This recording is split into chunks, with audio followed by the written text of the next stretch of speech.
आज हम देखेंगे इस टॉपिक में कि राज्य के लिए कौन कौन सी चीजें अनिवार्य होती हैं और शासन के प्रकार कितने होते हैं, कौन कौन से शासन के प्रकार होते हैं, इस चीजों पे आज चर्चा करेंगे। तो चलिए देखते हैं कि राज्य के लिए किन किन चीजों की आवश्यकता होती है।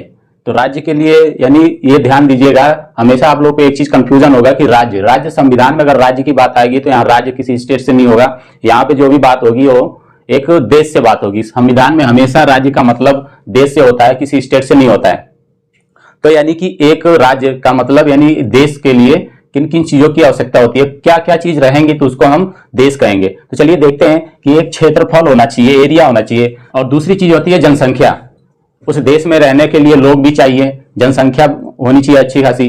तीसरी चीज आती है संप्रभुता, सोवर्निटी। संप्रभुता सोवर्निटी, सोवर्निटी क्या होती है कि मान लीजिए देश का जो आंतरिक और बाह्य शक्तियों को लेने का जो डिसीजन होता है वो होता है संप्रभुता। जैसे नरेंद्र मोदी जी की देख लीजिए, उन्होंने क्या किया कि नोटबंदी लिया है, बिना किसी के दबाव में आए उन्होंने नोटबंदी कर दिया। तो इसमें क्या हुआ कि वो चीज उनके आंतरिक संप्रभुता थी, इस वजह से उन्होंने नोटबंदी की है। दूसरी चीज आती है जैसे बाहर में जाकर के उन्होंने सर्जिकल स्ट्राइक कर दिया, एयर स्ट्राइक कर दिया, और बाहर और देशों में बहुत सी समिटों में भाग लेते हैं। तो वो क्या होती है कि वो उनका हो जाता है कि एक बाह्य संप्रभुता होती है। यानी कि नरेंद्र मोदी जी के पास में क्या चीज है, संप्रभुता है, देश के पास संप्रभुता है। तो शासन हमारे पास दो लोगों के पास में शासन होता है। पहला होता है एक ऑफिशियल रूप में होता है, जो जिसको हम बोलते हैं ऑफिशियल रूप में, जिसको हम राष्ट्रपति बोलते हैं।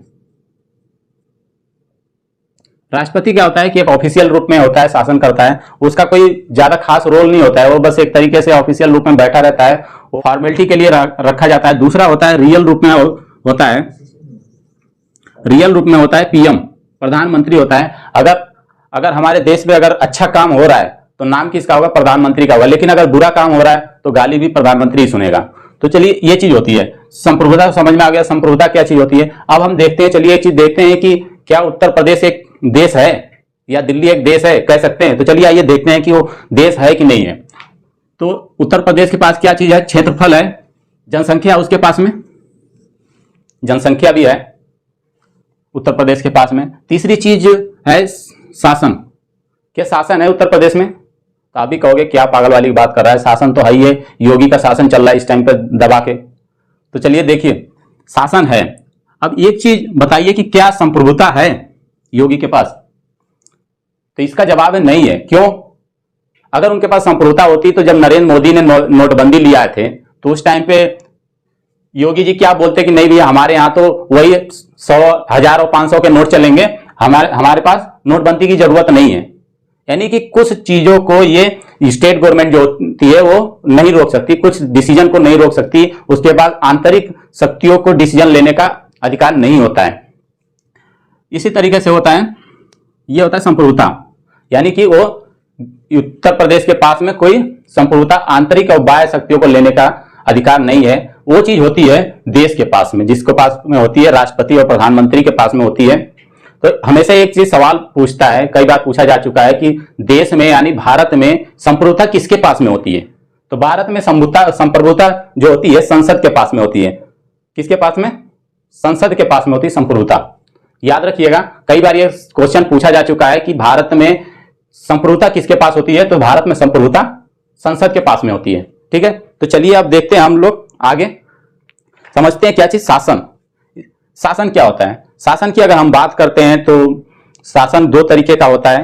शासन के प्रकार, बहुत से लड़कों को कंफ्यूजन होगा कि शासन के प्रकार कौन कौन से होते हैं, कितने प्रकार के शासन होते हैं। तो चलिए देखते हैं कि कौन कौन से शासन होते हैं। पहले आता है कि शासन में कि एक होता है राजशाही शासन होता है, एक होता है तानाशाही, एक होता है साम्यवादी जिसको हम कम्युनिस्ट बोलते हैं, एक होता है गणराज्य जिसको गणतंत्र बोलते हैं, एक होता है लोकतंत्र। अब बात आती है कि भारत किस चीज में आता है। भारत संसदात्मक लोकतंत्र में आता है या अध्यक्षात्मक लोकतंत्र में आता है या एकात्मक लोकतंत्र में आता है या प्रत्यक्ष लोकतंत्र में आता है, अप्रत्यक्ष लोकतंत्र में आता है, किस चीज में आता है। तो चलिए हम देखते हैं, अब इस चीज को हम डिटेल से चर्चा करेंगे कि शासन के प्रकार कौन कौन से। तो आइए चले देखते हैं। देखिए अगर दुनिया में अगर शासन की प्रकार की बात करेंगे तो दुनिया में शासन के प्रकार आपको 5 तरीके के प्रकार देखने को मिलेंगे। कौन कौन से? राजतंत्र, तानाशाही, साम्यवाद, गणराज्य और लोकतंत्र। ये 5 तरीके का शासन आप लोग को देखने को मिलेंगे। तो आइए हम स्टार्ट करते हैं, राजतंत्र क्या होता है। राजतंत्र, जिसको हम इंग्लिश में मोनार्ची बोलते हैं, ये राजतंत्र क्या होता है? राजतंत्र होता है कि जब कभी किसी राज्य में जब राजा या रानी का शासन होता है तो उसे हम राजतंत्र बोलते हैं। अगर हम अरब देश की बात करते हैं तो वहां पे आज भी देखने को मिलता है कि राजा या रानी का शासन होता है, राजा का शासन होता है। अगर हम बात करते हैं ब्रिटेन की, यूनाइटेड किंगडम की, तो वहां पे रानी का शासन है। यानी कि आज भी राजतंत्र चलता है। कहां पे? अरब देशों में राजतंत्र चल रहा है। यहाँ पे राजतंत्र में क्या होता है कि यहाँ पे राजा का ही शासन होता है। राजा, अच्छा राजा होगा तो अच्छा शासन होगा, बुरा राजा होगा तो बुरा शासन होगा। यानी जैसा राजा वैसा काम होगा वहां का। यहाँ पे प्रजा की कोई बात नहीं सुनी जाती, जो भी होता है राजा ही फैसला लेता है, राजा ही डिसीजन करता है। तो ये चीज होती है राजतंत्र। अब हम देखते हैं कि तानाशाही क्या होती है। तानाशाही की बात करते हैं तो अगर तानाशाही की हम बात करते हैं तो तानाशाह हमेशा एक चीज होती है कि तानाशाह जो सैनिक शासक होते हैं, सेनापति, जैसे सेनापति है या फिर कोई ऐसा व्यक्ति जिसके हाथ में सेना होती है, जिसके पास में सेना होती है, वो क्या करता है कि राजा को जबरदस्ती वहां से सीट से हटा देता है। तो वो चीज क्या होती है? वो तानाशाही होती है। यानी तानाशाही कभी सीधे तौर पे नहीं आती, जब भी आती है तो एक तख्ता पलट के बाद में आती है। तख्ता पलट क्या होता है? जैसे आप पाकिस्तान की बात अगर हम करते हैं तो 1998 और 99 के दौरान में क्या हुआ था कि पाकिस्तान में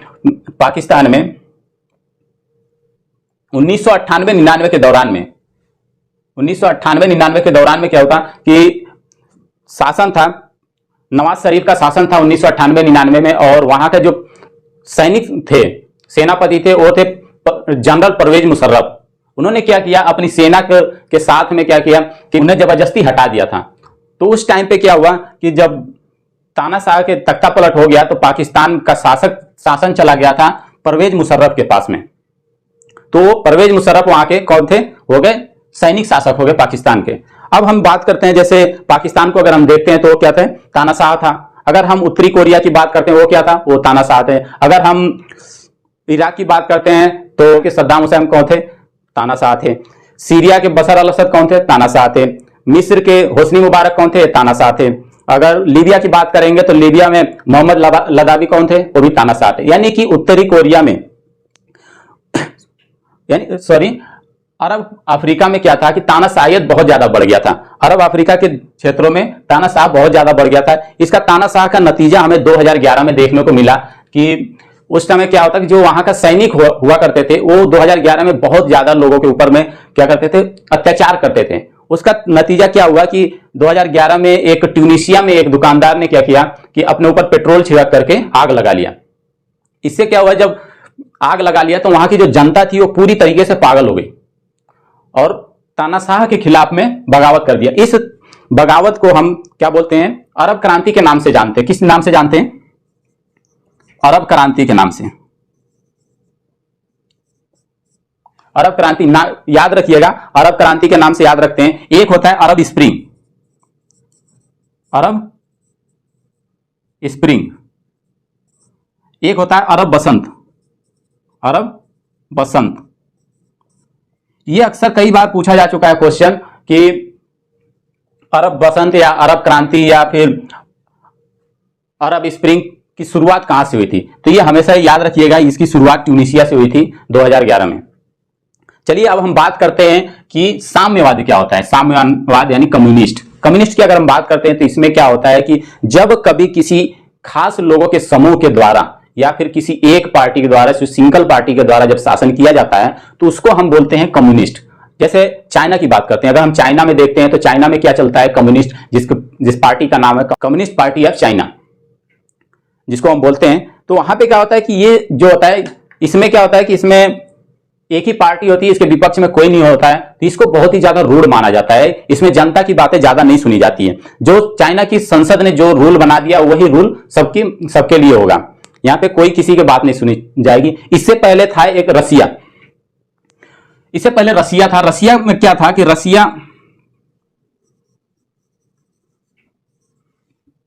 इससे पहले था रसिया। रसिया का एक पुराना नाम हुआ करता था यूएसएसआर, जिसका पूरा नाम था union of Soviet socialist Republic. इसका पुराना नाम हुआ करता है, जिसको हम हिंदी में जानते हैं सोवियत संघ के नाम से जानते हैं। 1991 में टूट गया।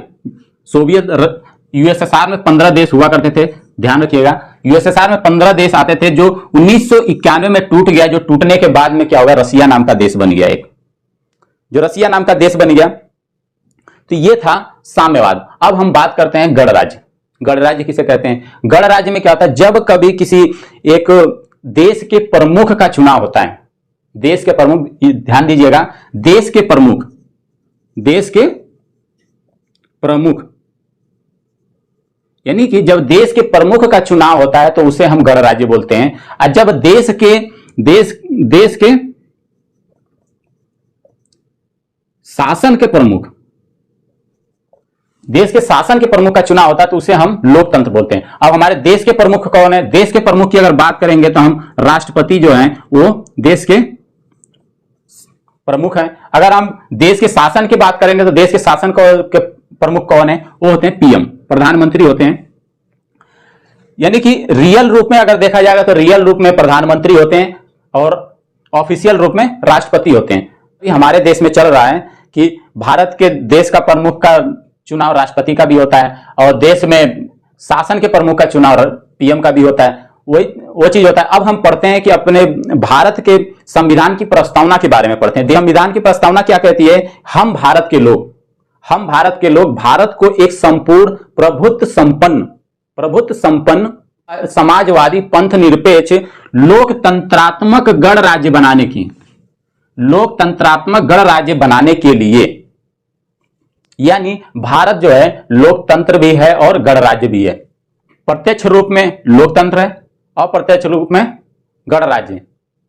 अब देखिए, मेन फोकस हम करेंगे लोकतंत्र पे।